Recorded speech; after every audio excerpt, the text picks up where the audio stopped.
Okay, so today we're going to figure out how to find a two-part equation. So it won't fit with just one straight line. So looking at this question here, Jenny is figuring out a pricing guide for mowing her neighbour's lawn. She plans to charge depending on job length as follows. So for any job up to 45 minutes or less, she's going to charge $20. And then anything that goes over those 45 minutes, she's going to charge 30 cents a minute. So we need to plot this on the graph and find the equations. So sometimes it's actually easier to start off by putting things onto the graph to see what is actually happening and then working backwards.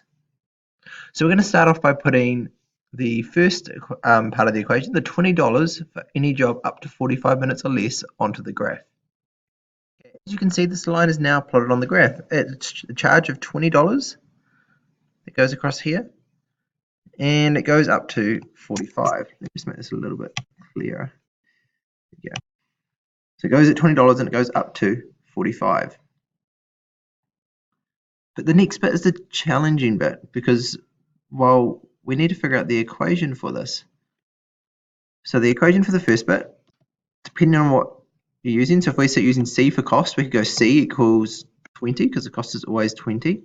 And if you're writing this on paper, you'd write when, what are we talking about? Time. So T is less than or equal to 45. So kind of giving some statement of when it is equal to that, and when does it not apply. Okay, so to find the next bit, we know the gradient of the line. So we know the gradient is 30 cents each minute.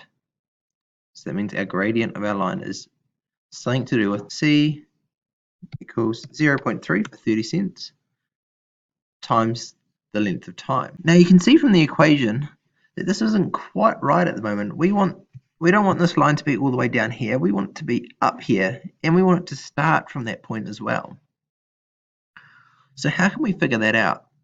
Well, we can do a few calculations that can help us figure this out. So what we can do is we can figure out what this charge is going to be from this current equation we've written, the 0.3t at 45. So for instance, the cost when it's 45, so that's just C equals 0.3 times 45, which equals $13.50. Now, we want this to be up at $20. So how do we get it to go up to $20? So to move the line up to starting at $20, we need to add a constant on the end of this equation up here to shift the line up. Now, how much do we add on?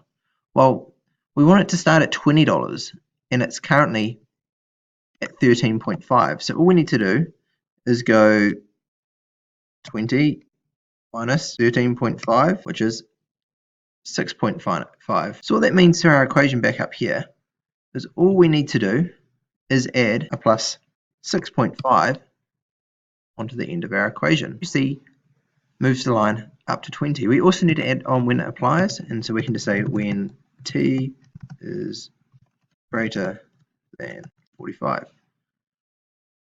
So the two parts to our equation are as follows, and I'll write them down here so you can see them in one place. The first one, okay, is C equals 20 when time is less than or equal to 45.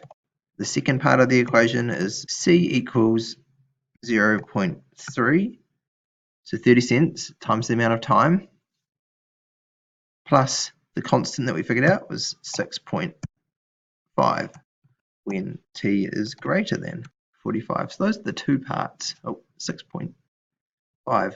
So these are the two parts of your equations here. So this would be the answer of plotting the graph firstly on here and writing the equations.